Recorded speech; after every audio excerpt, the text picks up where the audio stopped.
kalau orang tu dia punya majlis dia buka, silakan mengikut kemampuan dia. Jangan kita sibuk, oh dia nak kena ada ni dia ada chandelier lah. Dia apa tadi pelamin 10 tingkat. Dia nak lawan pula 100 tingkat. Bila nak habis? Bila nak habis kadi naik turun ambil signature. Kena kadi agak overpack. Aku ni ke? Hari pengantin pun jangan sampai sibuk sangat bersolek meraga-raga pakaian sampai tinggal solat itu semua. 10 pakaian.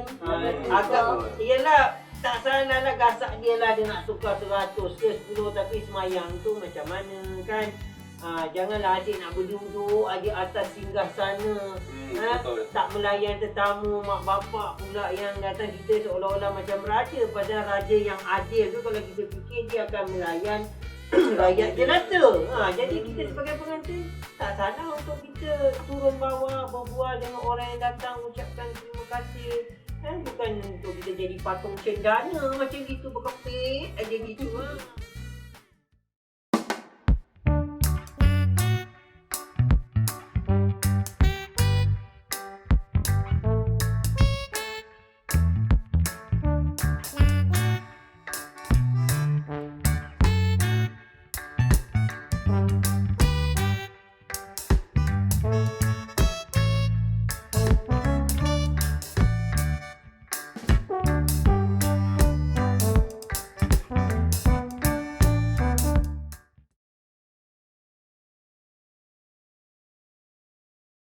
Aku kalau kau adik tadi ajak kau datang kemari rumah dorang ni pasal aku tahu dorang nak panggil kita punya.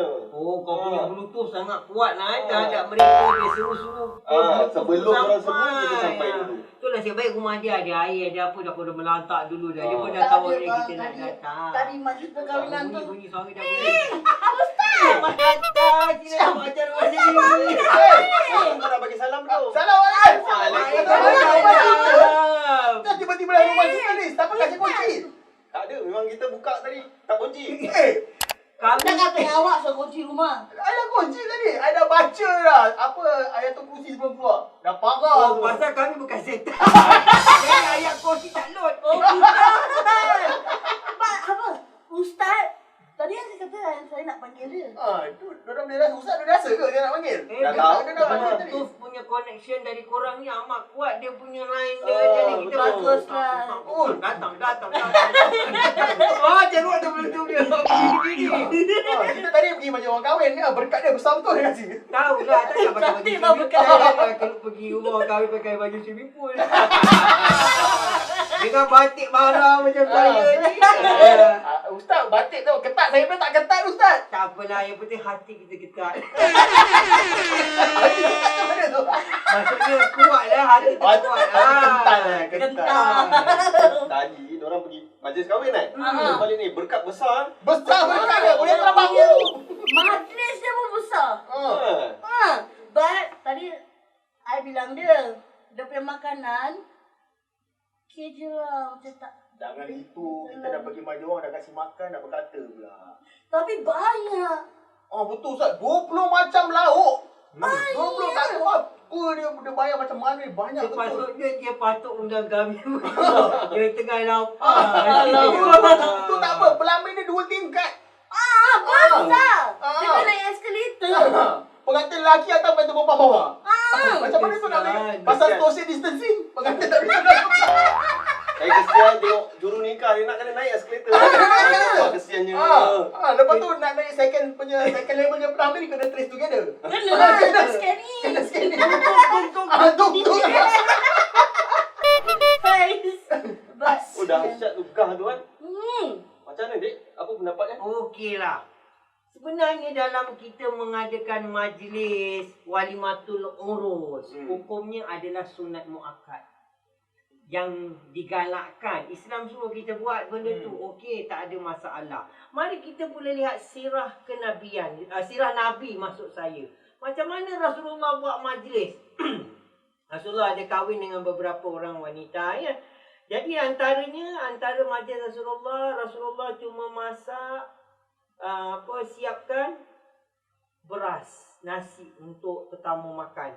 Dan ada juga masa Rasulullah bernikah dengan Safiyah, Rasulullah sediakan ada jamuan kurma, minyak sapi. Kalau macam kita sambal belacan lah. Tapi orang zaman dulu minyak sapi, keju.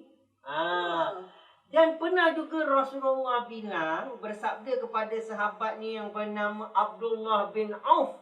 Kata Rasulullah, adakanlah jamuan makan walaupun dengan disembelih seekor kambing. Dah siap kambing pun. Kesian. Jadi itulah. Cuma Islam menggalakkan. Tengoklah tunjuk pantat dia. Islam menggalakkan memang buat majlis. Tapi jangan sampai membazir. Ikut kemampuan. Dan kalau rasa nak bergabung majlis antara pihak lelaki dengan perempuan, perlukan perbincangan sederhana yang mengikut kemampuan dan adakan perbincangan antara dua pihak. Itu sangat mustahak pada zaman kita sekarang ini. Lepas tu mungkin Ustaz Fatah macam mana mungkin you all mesti nak tahu macam manakah majlis perkahwinan yang digaan. Ustaz Fatah ni pakar. Tapi sebelum tu saya nak tanya, tadi dengar tak berapa hantaran disebut? Hantarannya? Hantarannya 88,000. 888. Apa 888? Lola. 8 lah. Ya. Betul Ustaz, 88,000. 88,000. Mas kahwin dia? Mas kahwin dia sebentuk kuali. Mas. Kuali penuh ke kosong? Kuali logam. Itu kita nak faham ni sekarang sebab keadaan sekarang ni diorang lebihkan hantaran. Hantaran padahal kita tahu tu antara keluarga dengan keluarga. Itu tak ada dalam Islam hantaran ni. Cuma itu mengikut adat. Jadi adat diorang nak besar-besarkan, biarlah berpada-pada. Yang pentingnya mas kahwin. Sebab mas kahwin tu adalah milik isteri. Milik isteri tu kalau awak sayang isteri awak, maknanya biarlah awak berikan yang lebih. Patutnya 88,000 tu jadi mas kahwin. Hantaran kuali. Kuali. Jadi menjadi satu sindiran untuk isteri supaya mesti tahu masak lah. Sindiran baik. Tak bagus gitu. Tak patut. Apa yang tak bagus? Tak patut. Kasih kuali. Sebab kalau hantaran dia terlalu mahal, ibarat kita menjual anak. Ada nak ikut status anak PhD, tak boleh 100,000 kena. Siapa yang nak bernikah kalau gitu? Kesian orang-orang seperti itu. Patutnya kita tahu kalau kita lihat pernikahan dalam ataupun majlis kahwin dalam Islam ni, dia biarlah sederhana. Sebab sebaik-baik dalam Islam diajarkan khairul umur awsatuha. Sebaik-baik perkara itu biarlah yang bersederhana. Jangan sampai tak ada terus, jangan sampai terlalu gah. Biar sederhana. Sebab kita lihat walimah ni, perkataan bahasa Arab, maksud dia adalah al-i'lam. Al-i'lam ni maksudnya kita beritahu. Iklankan. Biar kita bagi tahu yang bahawa pasangan ini sudah berumah tangga. Sebab kalau tak bagi tahu nanti nampak kat luar, ni dua belum kahwin tapi tiba-tiba jalan bersama-sama, pimpin tangan lagi. Jadi fitnah dia. Jadi nak elakkan fitnah, sebaiknya kita bagi tahu. Kita kongsi kepada orang semua, anak kita ni dah berumah tangga. Jadi biarlah bila orang datang tu kita menjamu orang tu makan. Janganlah sampai berapa tadi 20 lauk 20 lauk. 20. Air jadi 50. Macam. Tak tahu mana satu nak minum Air apa 50? Ada honey dia. Ada melo. Hari tu honeymoon. Honey how are you? Kita Semua semua ada. ada. 50 macam. Dia kalau ikut Islam, mas kahwin ni paling minimum berapa ni? Kalau ikut Islam, kalau ikut zaman Rasulullah SAW, mas kahwin tu sebentuk kurma, sebentuk lah. Cicir korma kan ni. Lapar makan. Walaupun dengan sebiji kurma sekalipun, ianya boleh menjadi hantaran. Sebab ada satu sahabat ni, dia datang kepada Rasulullah. Dia nak kahwin. Tapi Rasulullah tanya dia, apa yang kamu ada? Dia kata, dia tak ada apa-apa. Jadi dia tanya kepada sahabat tu, apa surah yang kamu dah hafal? Jadi dijadikan mas kahwin tu, surah yang dia hafal tu sebagai mas kahwin. Oh boleh juga. Boleh. Tahu dulu kita kahwin dah buat itu bagi surah. Surah Al-Ikhlas pendek-pendek juga. Nampak. Dia kalau sekarang Singapura ni minimum berapa ROM letak? Kalau sekarang mas kahwin minimumnya $100. $100. Minimum lah. Dia kalau $100 tu mesti cash ke atau sebab apa boleh lah. Dia apa-apa pun boleh. Tapi kalau berbentuk cash, biarlah $100. $100. Kalau berbentuk cincin ke, belian dan sebagainya, lebih daripada tu tak jadi masalah. Dia kalau $100, saya kasih voucher shopping boleh lah. Asalkan $100 tu. Asalkan 100, boleh gitu? Ada Boleh. kena terima? Dengan Boleh, mas dia kahwinnya, Boleh. voucher yang bernilai $100. Betul. Pun boleh juga? Boleh. Dahsyat. Kira Oh, macam price. benda yang bermanfaat lah Ustaz Fatah. Betul, Benda betul. yang ada manfaat. Yang penting ianya tunai. Sebab kalau tak tunai, nanti orang ingat, ni kahwin utang. Kalau hutang pula nanti tak tahu bila dia punya duration dia. Ada kita dibenarkan hutang? Mas kahwin tu? Sebaiknya tidak. Tidak. Sebaiknya untuk elakkan. Sebab kita tak tahu kadang-kadang lepas berumah tangga, kita lupa. $100 kita letak kat gojek tapi sampai lepas dah berumah tangga dah setahun, banyak 2 pinak. tahun. Nak bagi belum? Dah bagi Dah belum? macam hutang kalau tu. Kuning-kuning dah duit tu nanti.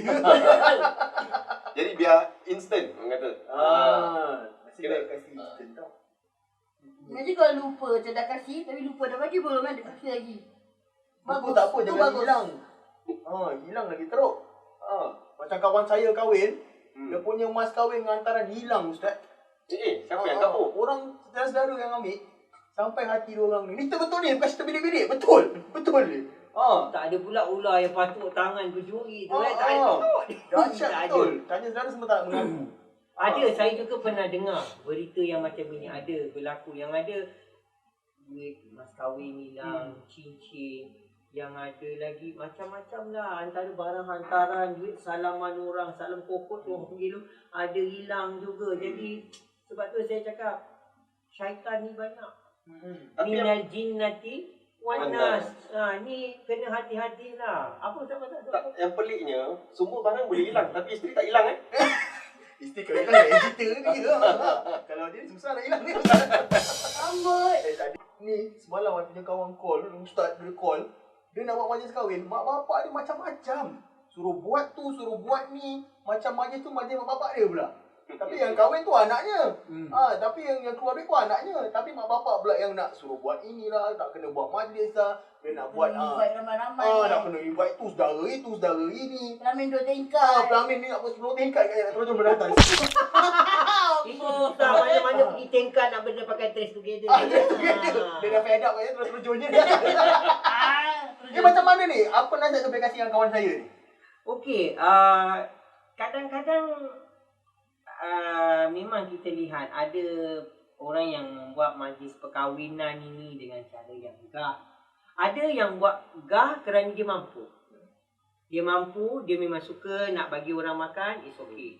Tapi yang tak bagusnya, kalau tak ada kemampuan, tapi nak buat gah, atau nak buat sesuatu majlis tu kerana nak menunjuk-nunjukkan ego dan sebagainya. Jadi, tadi Ustaz Fatah cakap, perkara yang baik dalam agama yang Islam berikan prinsip untuk buat majlis macam ini adalah sederhana, mengikut kemampuan. Jauhi pembaziran kerana dalam ayat Al-Quran Allah sebut pembaziran ini adalah amalan syaitan. Membazir dari segi segala macam.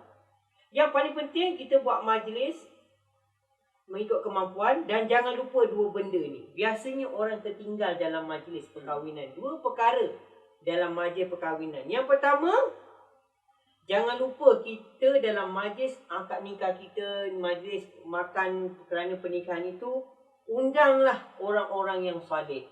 Ustaz mungkin, kiai-kiai yang kita kenal, orang-orang yang soleh. Kenapa? Kita nak doa mereka. Doa mereka itu sangat mustajab untuk kita. Anak-anak yatim, kita jangan lupa. Dan lagi yang kedua, kebanyakan kita ni, bila buat sesuatu majlis, kita meninggalkan memberi makan kepada orang-orang miskin. Sebab itu Nabi sebut dalam riwayat Bukhari dan Muslim, kata Nabi, sejahat-jahat jamuan. Nabi gunakan perkataan sejahat-jahat jamuan walimah itu adalah mengundang orang-orang kaya sahaja dan meninggalkan orang-orang yang miskin. Kita jangan lupa orang saleh, anak-anak yatim, orang-orang miskin. Mungkin kadang-kadang kita tak susah nak panggil orang miskin datang ke majlis kita misalnya, tapi sehari sebelumnya mungkin kita boleh buat derma kepada orang-orang miskin. Suruhlah mereka doakan kita. Ini semua jangan tinggalkan. Benda-benda ni sunnah Nabi ada sebut dalam hadis tu. Jadi nak kena jaga. Kita asyik sibuk nak kasih orang makan, nak jemput artis-artis. Itu urusanlah, satu urusan yang lain. Tapi kita jangan tinggalkan orang-orang yang ada barakah, ada blessing dalam hidup mereka ni, macam orang saleh, kanak-kanak, orang anak-anak yatim. Kita amat perlukan mereka untuk doa bagi keberkatan hidup dan majlis kita berjalan dengan lancar. Dan jangan lupa juga dalam majlis tu, kalau boleh isikan majlis tu dengan segala kebaikan. Jagalah akhlak, moral, prinsip-prinsip Islam tu tolong jagalah. Ustaz Fatah very experience. Ustaz Fatah continue. Apa nak continue? Syarat-syarat majlis lah. Syarat-syarat majlis. Butang lah. Saya tak butang baju. Tak apa, rumah sendiri. Dari majlis katnya tadi. Rumah sendiri okey lah. Oh, tadi Dari makan. majlis. Tadi makan banyak sangat lauk. Buka lah butang. Sampai terbuka. Saya pakai balik. Tapi dapat rasa tak 20 lauk? Semua saya pedal. Oh. Saya pedal semua. Dia banyak, dia banyak. Ni epon-epon dia tak bawa balik ni. Ini kita punya lah. Hari pengantin pun jangan sampai sibuk sangat bersolek meraga-raga pakaian sampai tinggal solat itu semua. Sampai 10 pakaian. Agak iyalah tak salah lah gasak dia lah, dia nak tukar 100 ke 10 tapi semayang tu macam mana kan. Janganlah asyik nak berduduk aja atas singgah sana. Betul. Tak melayan tetamu, mak bapak pula yang datang. Kita seolah-olah macam raja. Padahal raja yang adil tu kalau kita fikir dia akan melayan rakyat jelata. Jadi kita sebagai pengantin tak salah untuk kita turun bawah, berbual dengan orang yang datang, ucapkan terima kasih. Bukan untuk kita jadi patung cendana macam gitu, berkepit aja gitu. Boleh ngantuk tertidur ke belakang. Tapi mungkin orang buat seperti ini, mungkin dia lihat orang lain, majlis orang lain wagah, jadi dia pun nak juga. Kalau takut, dia takut. Dia terikut satu, kemudian dia takut orang mengata pasal anak dia kahwin benda simple. Jadi sebaiknya benda ni kita kena elakkan. Sebab kalau kita mengata pasal orang, kita mengumpat pasal majlis orang, ini semua ikut kemampuan. Tak mampu jangan. Kalau tak nanti hutang, loan sana, loan sini habis. Betul. Anak nanti terpaksa gadai mas kahwin. Mas kahwin hak milik isteri. Terpaksa gadai 88,000. 88,000 cash. Ada yang amat menyayat hati. Saya pernah baca di dalam berita harian Malaysia. Maaf, berita harian Singapura. Ada satu qadi ni, saya tak payah sebutlah siapa nama dia. Dia ceritakan, yelah dia tak kata majlis, dia tak cakap lah majlis yang yang cantik-cantik ni tak penting. Maksud dia bukan begitu, maksudnya bersederhana. Tapi dia ada ceritakan, ada orang dia buat majlis perkahwinan. Dia kata dia menikahkan pengantin tersebut. Wah, buat di bawah macam istana lah, macam istana dekat tepi pantai lah gitu. Macam wah, sungguh gah. Tapi perkahwinan mereka tahan cuma masa 6 bulan sahaja. Lepas tu ustaz ni jumpa ini pasangan di mahkamah syariah. Banyak masalah. Buat majlis gah, berhutang. Lepas tu dapat tahu isteri curang. Dikaitkan dengan asalnya tadi tu gahnya tu gah. Nak gah sangat, perkahwinan dia pun habis. Ini yang kita tak maulah. Kita tak mau. Tengok dulu mak bapak kita, orang dulu kahwin zaman mereka mungkin biasa-biasa. Tapi macam mana hidup mereka? Sampai oleh kita ni sebagai anak-anak. Tak salah lah. Saya pun buat majlis saya pun masa tu agak gah. Tapi mengikut kita punya kemampuan. Kalau kita nak fikir tadi macam Dia cakap dia mampu tadi. mampu apa yang tu?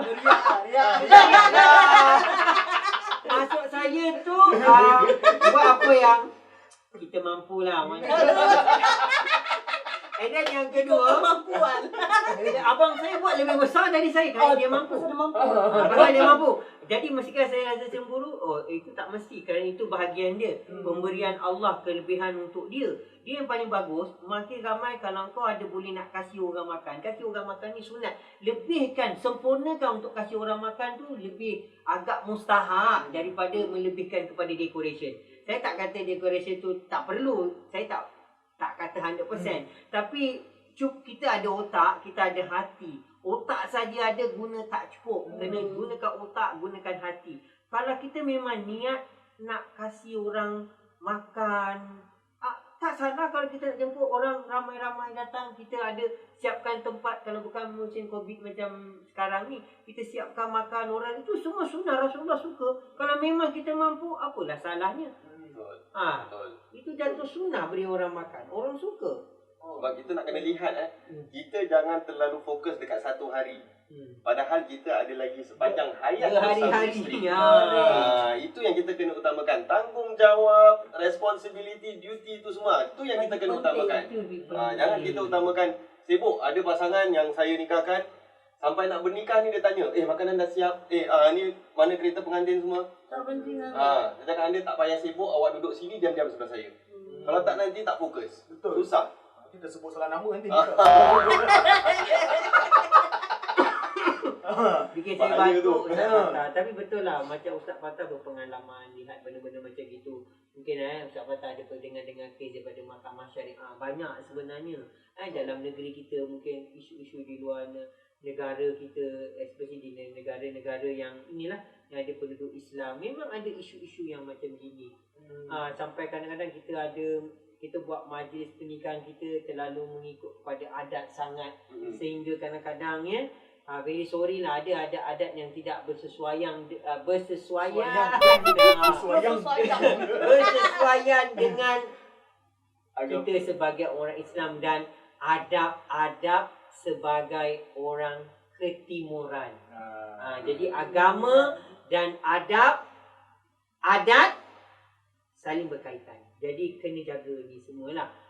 Bukan kita main hentam kita je. Adab, agama. Adabi.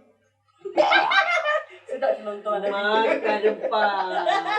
Makan jamuan. Ada ni. Mari kita potong. Potong ni. Mari kita sambelih dia Ustaz. Apa saya rasa is, you buat besar ke, you buat kecil ke, orang tetap akan cakap.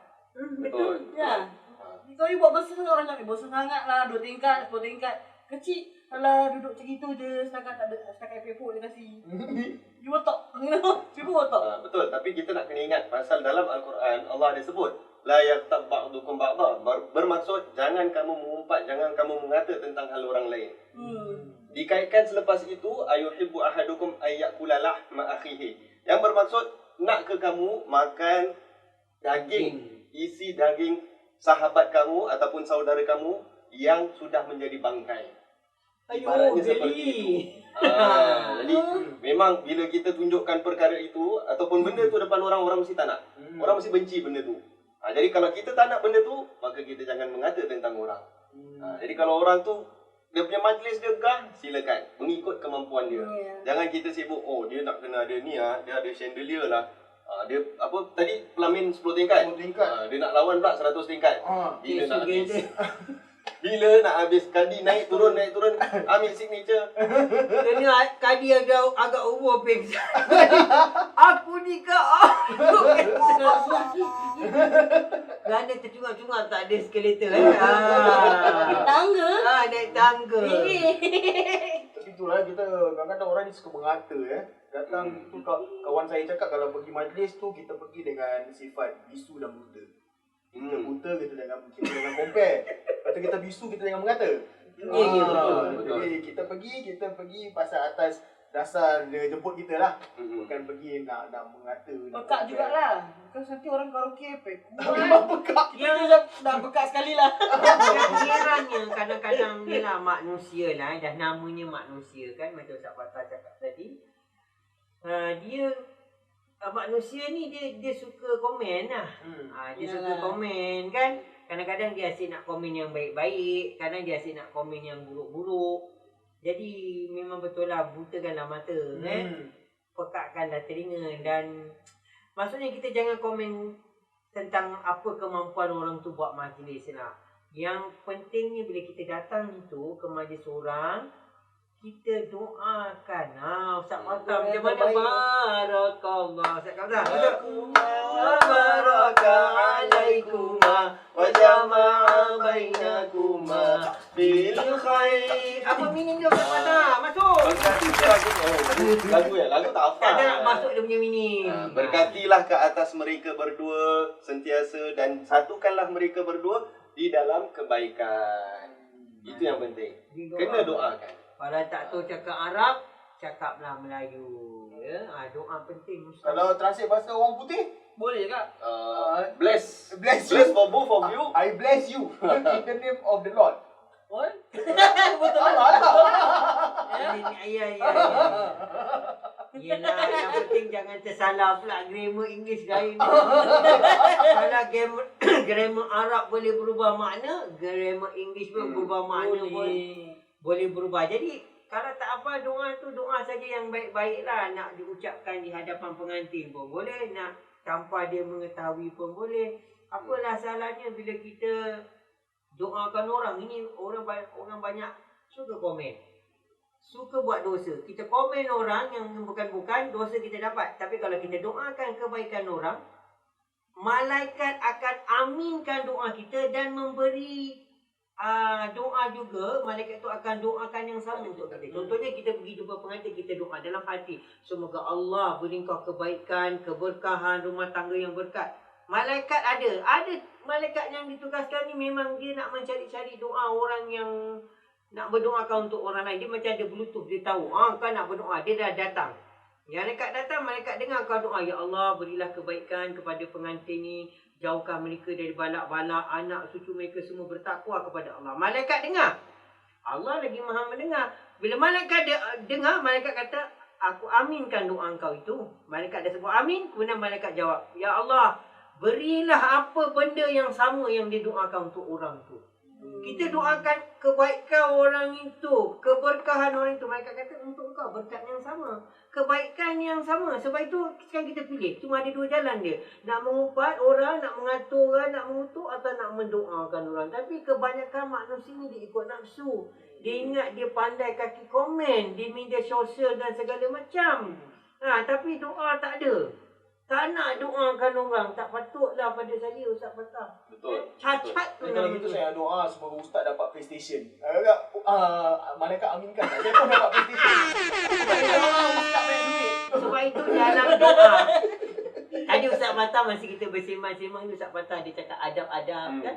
Dan lepas tu kata Nabi, yelah Nabi tak cakap direct macam apa yang saya nak cakap ni lah. Tapi maksud Nabi jangan minta benda yang keterlaluan, yang tak menentu. Macam kita minta, ya Allah aku nak masuk syurga, tapi aku nak kat dalam syurga tu nanti ada 2 istana 100 tingkat gini. Wah, dia dah pre-order. Dia padahal nak beri syurga tu Allah memang boleh adakan istana segala bagai, tapi kau pula melebih-lebih dalam menambah-nambah, minta-minta yang tak perlu. Sebab itu nak berdoa, doa apa yang memang kita, yang Nabi ajar, apa yang ulama-ulama ajar, itu doa yang kita pakai dalam kita punya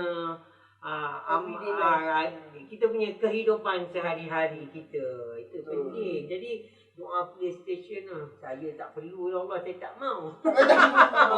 Ustaz apa? Saya doakan sekarang juga. Doalah supaya saya kekal macu. Amin. Saya pun nak maju lah. Terima kasih.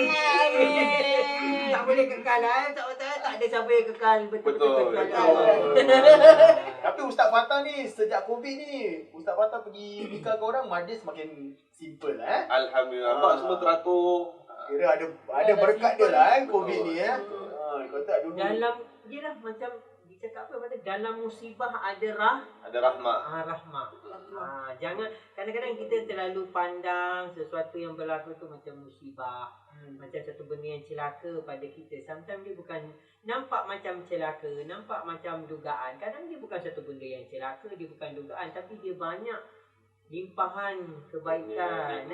Orang buat majlis perkahwinan pun proper, tak merebut-rebut ambil makanan, kau tidak bergasak, tolak laki perempuan, sentuh kulit segala bagai. Kita duduk dengan sebelah kita, tak kira dia laki orang ke anak orang, lepas tu makan berbual berlanggar-langgar gitu, bersenggol-senggol gitu. Tu pula yang bab lagu lagi Senggol-senggol cubit-cubitan, aku menyanyi, kau petik gitar.